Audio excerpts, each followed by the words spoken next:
What's going on, guys? It's your boy Peter and I'm back again with another video. Today I'm going to be talking about the step-by-step guide for your aircraft maintenance engineer license application. This information is for people that actually went to school in Canada, that got their Canadian education. In my next video, I'm going to try and make a video for people that got their education outside Canada. For you guys who don't know, one of the processes of getting your AME license is to actually go to school for 2 years, graduate with accreditation, then work as an apprentice for 2 years and 6 months. For me personally, I always recommend you to start your application after working as an apprentice for 2 years, and that is because your application is only valid for 12 months. So if you start your application in April, by next year April your application is expired, so you got to start your own new application. So me personally, I always recommend you to start your application after working as an apprentice for 2 years. And the first thing you want to do to start your application is to contact Transport Canada in your state. So if you're from Ontario, you want to contact Transport Canada in Ontario. If you're from Quebec, you want to contact TC in Quebec, and you want to send them like an email saying, my name is Peter, I went to Centennial College, I'm trying to start my application for my aircraft maintenance engineer license. And once you send them that email, within like 2-3 days, Transport Canada is gonna assign you to an inspector who's gonna take over your file. And usually the inspector will send you an application form that looks like this, or you can actually download this form from Transport Canada website. I'm going to drop the link in my description. So once the inspector sends you this form, you want to fill out this form, and you want to write your name, your addresses, your employment history, and also your nationality. And you don't have to be Canadian to become an aircraft maintenance engineer in Canada. So you want to write those documents. And also you want to send them a scanned copy of your diploma, your letter of accreditation, your employment letters, and also two pieces of ID. For your employment letter, you want to make sure it's being signed by either a manager or a supervisor. And that is because a lot of Transport Canada inspectors are actually really picky with whoever signs this letter. And me personally, I had a problem with my letter was signed by my human resources, so I had to get a whole new letter from my company saying it's got to be signed by a manager. So you want to make sure those letters are being signed by a manager or a supervisor. And before you send those scanned copy to Transport Canada, before you send those scanned copy of your diploma or your accreditation, you want to make sure those scanned copies are being signed by AME saying, I hereby satisfy this document is a true copy.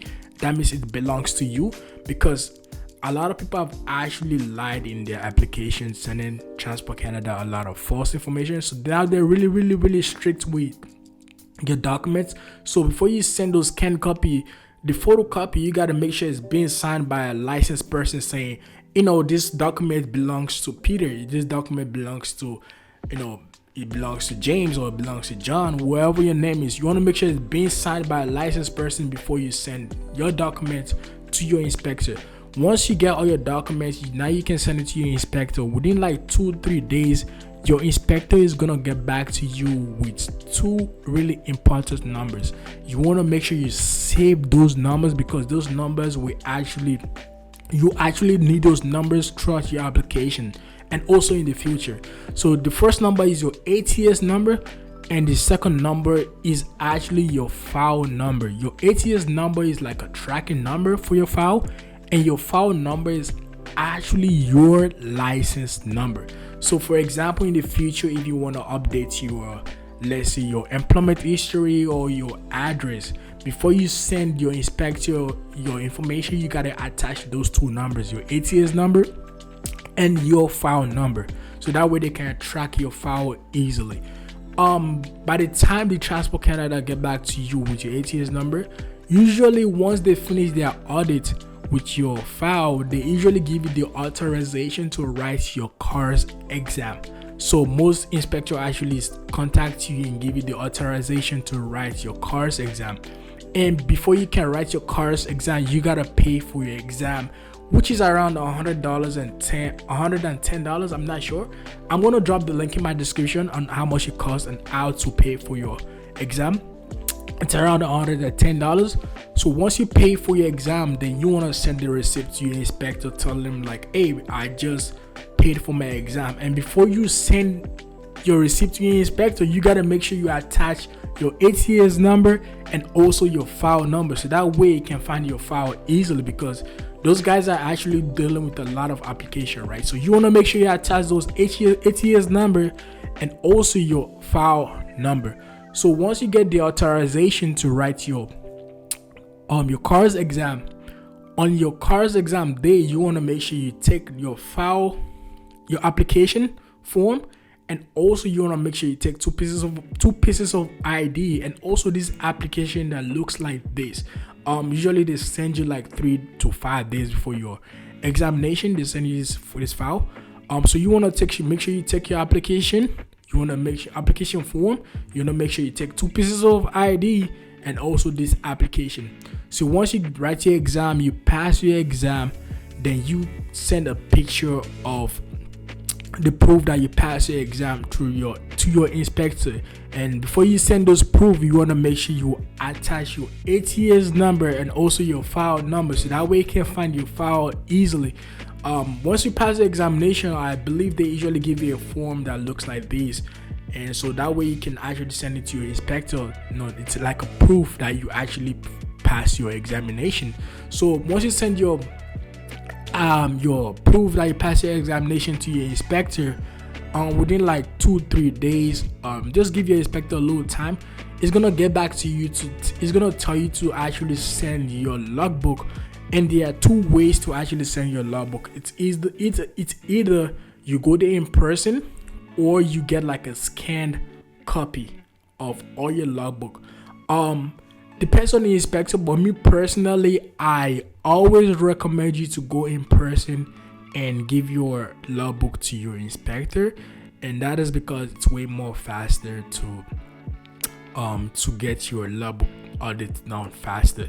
But because sometimes if you scan your logbook, now you gotta make sure you get those scanned copies signed by a licensed person again. So, and it's like 110 pages.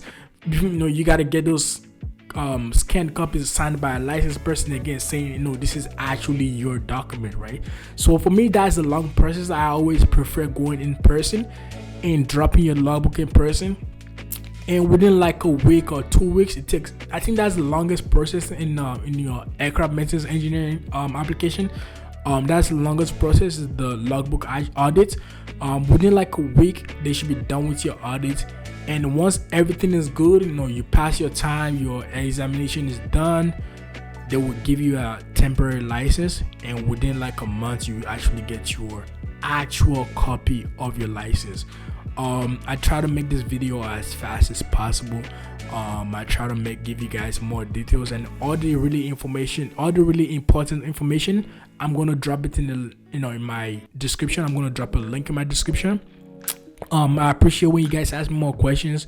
Like I said, ask me as many questions as you can. I really like when I help somebody out, man. You know what I'm saying? So if you guys have any more questions, let me know down in the comment section.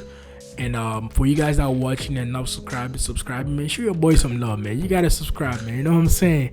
You gotta subscribe and ask me as much questions as you can. You can contact me on Instagram.